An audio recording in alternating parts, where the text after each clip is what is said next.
people. They were like, they're absolutely checking everything you're doing, so you should absolutely get a VPN. So, Yeah, things we do. 100%. Yeah. All right, so third episode, potentially the final episode, right? I mean, I must say welcome to the global listeners of our podcast. I say global because after we put up the first one, there was one person who was listening in from San Francisco. I've got no idea Your who that cousin? person is. I don't know. I don't think so. They're not in LA anymore. That's the thing. So I literally have no Right. idea. It might be a San random Fran. look. It They could they be might one be of our... using VPN, right? Erie just Yeah, admitted yeah. to having a Maybe. VPN. Oh, Yeah, oh, interesting. What am I doing in San Fran? yeah, that's right. Yeah, fascinating. There you go. Yeah, but nonetheless, we did say at the start would try 3 and then success would end the V anyway. So given that it might be our last, I thought we'd choose a topic that's closer to heart or that interests us more than others. Not that the others weren't interesting, and do something on sports, or maybe I'm just the one who's excited about it. So we'll be talking about soccer, cricket, baseball, and Christianity. So yeah, maybe we'll start one by one. Soccer, Jireh, maybe we'll start with you. Can you share how you got into watching or playing soccer, football, depending on how you call it? Yep, Yeah. I just call it soccer because, I live in Australia. How did I get into it? They say when I was born, my left leg came out of my mother's womb first, and, just, no. That's pretty dangerous. Yeah. Yeah, it is very dangerous. Yeah, that's right. No. Let's see. My dad really liked soccer, and so I remember just playing with him. That was probably my first memory. And then like church, friends at church, you play. Cracked a lot of windows at the Uniting Church in Campsie. A lot of windows actually. We cracked a window during the service, and the window broke like inwards, like shards of glass. I could hear it. Good thing So you were the that was fastest pretty son, bad. right? Well, exactly. Yeah. Yeah, it was okay.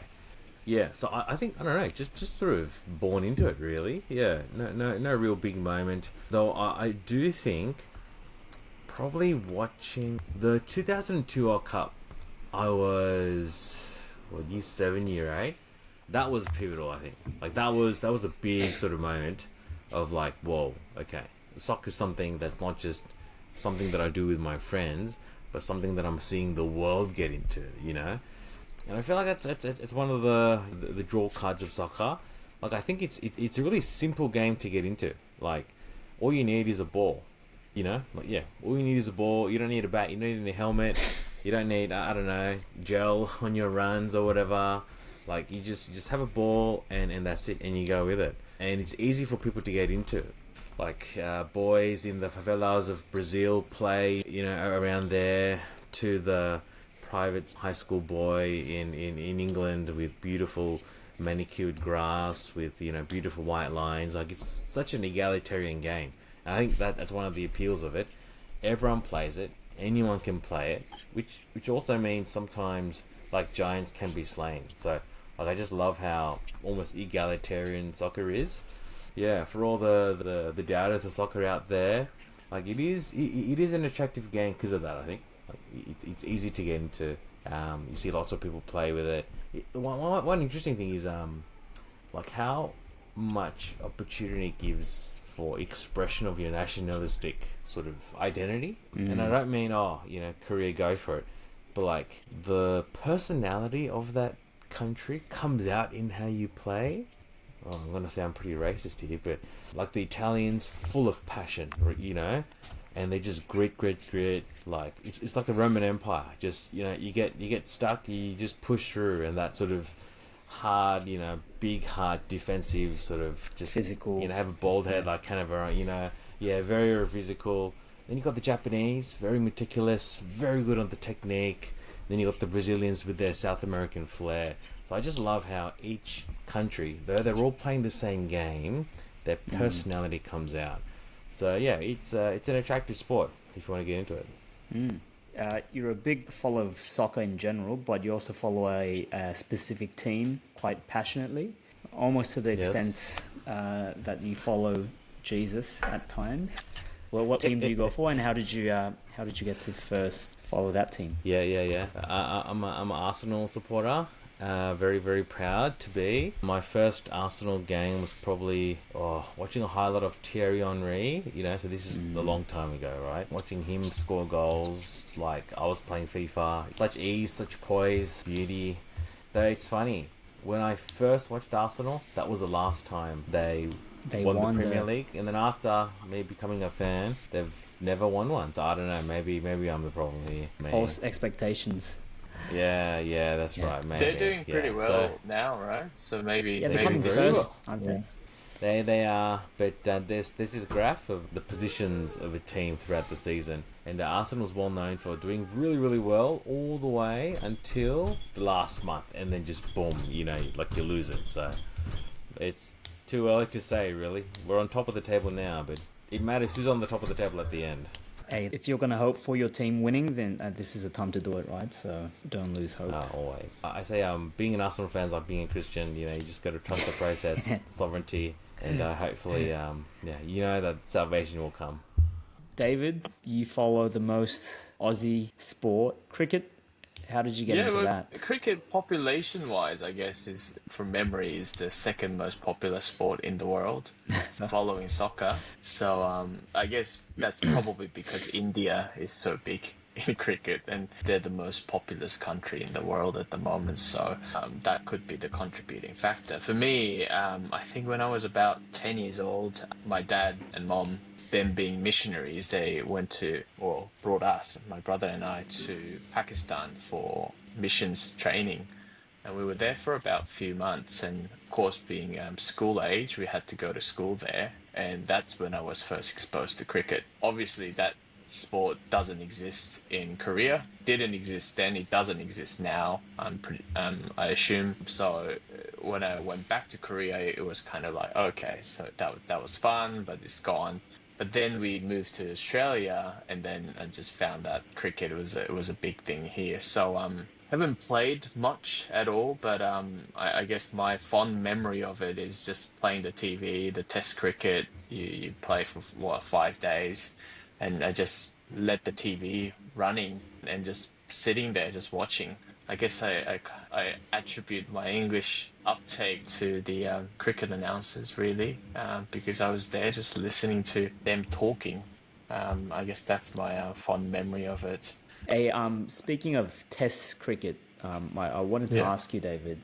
Obviously, I follow lots of sports. Cricket isn't one of them. Is one of the few that I don't follow. And whilst I know the general rules, for example, I think T20. Like some formats of cricket I understand better, but I know Test cricket is one of the more intricate formats, even within cricket. So could you give us a bit of a dummies version of how the Test matches run? What are the rules? Yeah, so I guess you guys know what an over is. So it's kind of like when in baseball you don't really have set number of balls that you throw when a pitcher goes onto the mound, right? It's whenever until that batter goes out. But in cricket, you throw 6 balls, and that's an over. So 20 overs each side is T20. So you limit the number of balls that you throw, which means that the time of the match is shortened. But in Test cricket, you don't have that limit. You just go for it for 5 days. You take turns batting and bowling. You do it twice, and that's it. So you have to make sure you score enough runs, and then you have to make sure you remove all the batters on the other side. So if you don't get all the wickets, which is 10 wickets per inning, if you don't get all the wickets, the match ends in a draw.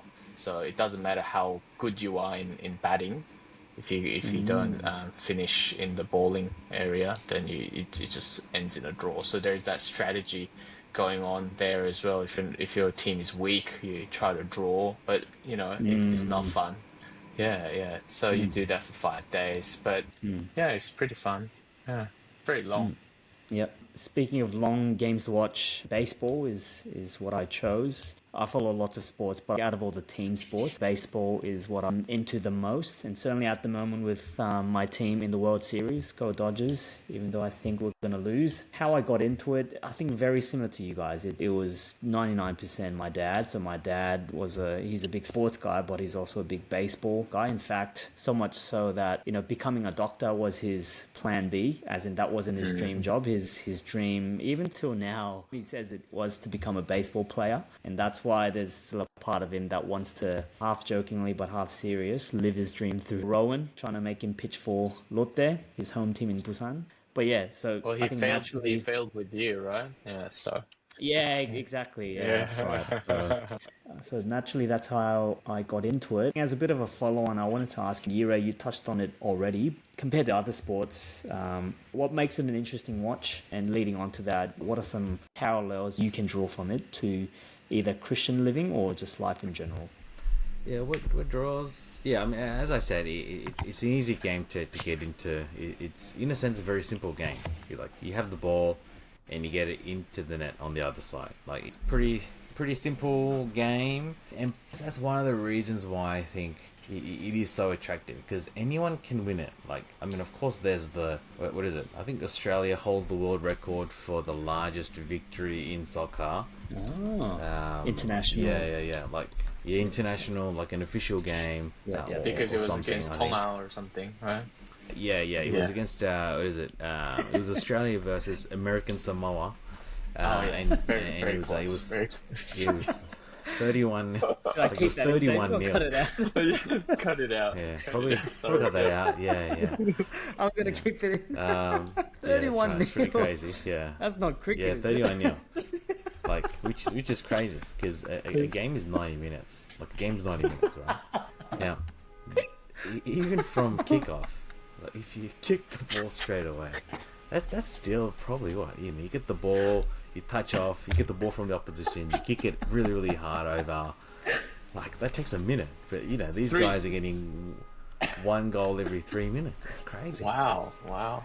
It's insane. So, yeah. I hope that was a home game for Australia. Like, can you imagine being the guy that scores the 31st goal? Gosh, that's wow. It's insane. Yeah. I'm just reading the Wikipedia page here. Australia's Archie Thompson broke the record for the most goals scored by a player in an international match by scoring 13 goals. It's insane. That's 4 hat-tricks. 4 hat-tricks. Dude, like 13 goals is what usually a good midfielder gets in a whole season like of the EPL. Wow. So, I ask you, why would you not want to watch soccer? Like, this sort of stuff. But if you're talking about serious teams playing each other, are we actually going to keep this?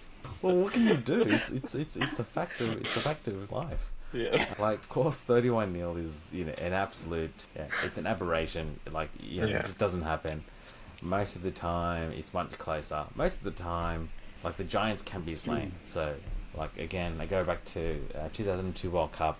The fact that Korea went all the way to the semis, defeating Portugal, Italy, Spain. They're not pushovers. I mean, there are rumours the referees were on our side a little bit, but I don't care. So I think the fact that anything can happen, anyone can win it. I heard this phrase, in soccer the ball is always round. As in, it's like a centimetre difference, right? Hits the post, it can go right in, or hits the post, it goes out. And that's the difference between winning the match and not. It's a simple game. I think out of all sports, there's least learning curve for anyone to watch it. You kick a ball into the other side of the net, and that's why I think World Cup's probably the biggest sporting event, probably more so than the Olympics, right? Even though it's 100%. One sporting event, you know what I mean? Because like everyone can watch it, anyone can get into it. Yeah, you could be at a restaurant working, and then you just have a quick look, and you know exactly what's going on. Whereas, yeah, not the case for cricket. I heard from somewhere with Test cricket, not even cricket fans can sometimes determine who's winning, like who's ahead. So, yeah. But at the same time, there's also a lot of complexity and the fluidity between the plays and the different positions and so many different It's kind possibilities, I suppose. Yeah. I mean, though for the purpose of this, I chose soccer. Actually, like, when I was in primary school, cricket was a sport that I really liked playing. So my first cricketing hero was Michael Bevan, played for New South Wales, long time ago. Anyway, Yeah, but since then I haven't really followed it. There is one thing about cricket that I really respect, and it's like especially Test cricket. It's in a sense this thing that's from the past. Like it's a weird Mm. sort of right now YouTube shorts and just really simple, short, sharp excitement. Bang T20. But there's like a meta narrative within Test cricket. Like I think that's really interesting. Like I find that really interesting, and maybe that's one of the reasons why die-hard cricket fans might not really like Test cricket. Mm. Yeah, yeah, I think so. The ceremonies as well, right? So you do the drinks, you do the lunch, all of that, that structure, and you become part of that history. It's a long-standing game that's been around for, hundreds of years. Or is it hundreds of years actually? But very long time, and the format hasn't changed. So you become that part of something great, like historical. And I think that's the value that people find in sports in general, isn't it? Is you're trying to be part of something greater. I just picked up on what Ire said about when he was talking about Arsenal, and maybe when Paul you were talking about Dodgers, you were using the pronoun we. Right, we are playing at the World Series, or we are at the top of the ladder, or whatever. And that shows that you want that part of something greater. You're not just an individual. By liking the team, by following the team, you become part of the community, and I think that's what drives a lot of that behavior of sporting fans. And so, yeah. Hank Lee, who's my pastor and Yuray's good friend, my ex-pastor maybe, both him and I are Manchester United fans, and he used to say, when they win, it's oh we won, but when they lose, it's they lost. We're not Spoken winning, like a winning true much Man U fan. nowadays. Yep, they're not winning much. We can say that. There you But go. yeah, on to cricket, David. Anything Mm. else? We've already touched on it, but do you think there's Yeah, anything the else? perseverance aspect of it, of going just full on for 5 days, and every ball matters, but you're also playing the long game as well. And I think that's something that you can respect on the you don't really see much elements of athleticism, right? So in NBA, someone that does a dunk or whatever, and you're like, oh my gosh, that's amazing. You don't have those moments, not many moments like that in cricket. There are amazing catches that sometimes happen, but that's quite rare. But you respect the players not because of the athleticism and the explosive nature of their performance. It's just their grit, right? You respect them for that grit of standing on that pitch with lots of sunscreen on because it's always so sunny. It's a summer sport. Just there, just guarding the wicket. And then I really like that phrase, guarding the wicket as well, defending the wicket. Kind of reminds me of, drawing that parallel with our lives as well. We have to guard our lives. It's not every ball you have to hit hard to score. Sometimes you just have to guard it. You just have to protect first. And it's like Proverbs, right? You have to guard your heart. That's something that I'm always reminded of when I watch it. Just everyone wants that really exciting thing to happen. So whenever an opportunity comes, you just go for it. But if you do that, you sometimes you lose the most important thing, which is protecting the wicket. So I think there's that life lesson to be learned from cricket, especially the Test cricket. Yeah. That's really helpful. Time's getting away from us, so we'll wrap up shortly. I think in a lot of ways, baseball and cricket have lots of similar aspects. One thing that I think that makes baseball an interesting watch, and I'm of the opinion that at its peak, when the game matters, baseball is one of the most entertaining sports to watch. And one of the factors of that is the fact that it's not time bound, right? So depending on the format in cricket, but say test, for example, you're not, or maybe test is a wrong example, but it's based on the wickets or the outs, whereas for soccer or basketball, you're playing two halves, 90 plus minutes, 4 quarters, which means, yeah, if there's a big enough gap towards the end, unless the game's really close, there's little chance for a comeback. But for baseball and I suppose cricket as well, you could be down to your last out on the ninth inning, 2 outs, down to your last strike, and your team could be down by 1 or down by 5, but you always have that hope and chance for a comeback. And it does happen, and when it does happen, that's when it's special. So that's one thing. But more specifically to baseball, compared to other sports, is Ira, you said that giants are slain, but I still think it's quite rare in the sense that you don't expect Man City, well, not nowadays, but like a Man City or Real Madrid to lose to a A-League team. But upsets happen more frequently in baseball. So if you have a look at the winning percentages of the teams that win a season, I think for baseball it'll only be around the vicinity of like 60%. So the margins are very slim between the top teams and the bottom teams. But also I think it applies for the players. Baseball is a sport of averages. So it's played 162 games for the major league. So you literally play it every day.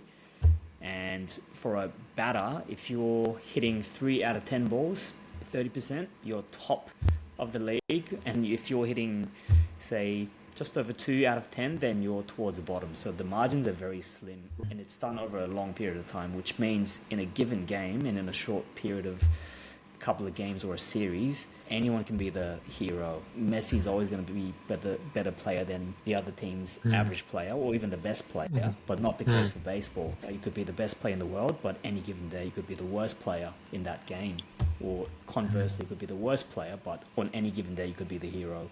So I think that's what's fun about baseball, that factor of uncertainty and surprise, that anything could happen in a short term. Life parallels.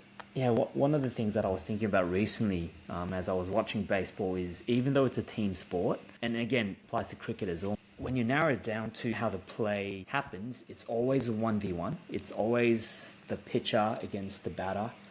And, you could have your team supporting you at the back, but ultimately it's up to you as an individual to step up to the plate or step up to the mound. In a microscopic level, it's 1v1 essentially. Look, I think that applies to the Christian life as well, or our Christian faith. I think support system is so important. Having your teammates, having brothers and sisters, we do life together, but ultimately in some aspects, it's your... You don't get saved by the church that you're a part of, but it's your personal standing with Jesus, your trust in him, and how you answer to him. So things like that. Soren Kierkegaard, he talked about you being a single individual before God. You stand before him alone, and that's, as you say, cricket and baseball, you stand there, you face the ball, you're on your own, right? So there's that element to Christian life as well. The faith of your community is not your faith, right? You surround yourself with people of great faith, or you're part of the tradition of, Presbyterian church or Anglican church. They're great churches with great history. Maybe Anglican church, maybe, but no, that's a topic for another day. But that doesn't mean that you yourself as an individual have the right standing with God. So there's that element of continuously examining your own self. Yeah, that's a great lesson for all of us, I think. Yeah. Yuri, do you have any final reflections you wanted to share? Soccer, sports? I mean, I reckon it's great that God made us to have sports. Like, imagine not having sport. Like, just the fact that there's joy in our life, the fact that we can, the concept of a game or sport is really interesting. I haven't done much thinking about it, but just the fact that we are able to create a universe with characters, with rules, with a goal. It is in a sense a microcosm of what we think about life. If you want to get philosophical, we are creating a universe when we create a sport, when we play a sport. We're characters in that big, huge meta-narrative that we call soccer, baseball, cricket. I do wonder, how the history of Olympics, it originated because the Greek city countries, they didn't want to wage war all the time. So instead of wasting their time and resources actually fighting, they came up with these sporting events to compete instead. And I wonder if the modern obsession with sports arises because that need for violence, that primal need for violence, is not satisfied in proximity. Like, we hear about war all the time overseas, but it's very far away and not something real to us. But maybe we want to feel that, struggle and competition and glory that's coming from winning. Yeah, that's, I think, yeah, like even like I was thinking, as you're saying, not just the instinct for violence, but I think you said it at the end, the longing for victory.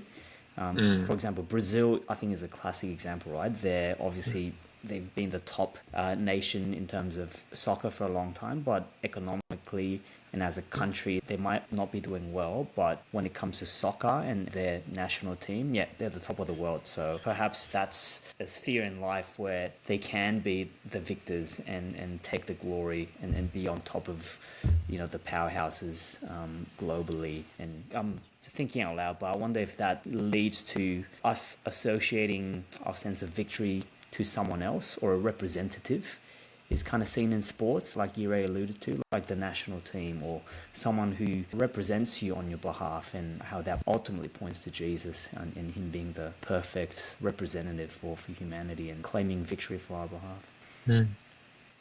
I just want to be clear that just because we can draw parallels and learn lessons from watching sports, it's not to over spiritualize sports or somehow justify watching or playing as being something that is ultimately good. Because, whilst I agree, Ire, that it is a great gift from God to be able to use our bodies in a healthy way, and also in an enjoyable, entertaining way. As with all things, there can be dangers, even for all of us, especially for myself, who's a sports fanatic, to enjoy it in an unhealthy way. But having said that, in all things that are good in life, as Christians, we believe that the source of that goodness and beauty ultimately comes from God. So being able to see that and not just end there, but actually link that to God and give glory to God, and then learn lessons from it to apply to our Christian lives and in our relationship with God and to one another, is something that all Christians should be doing. And certainly something I've benefited from talking with the two of you and doing life with the two of you.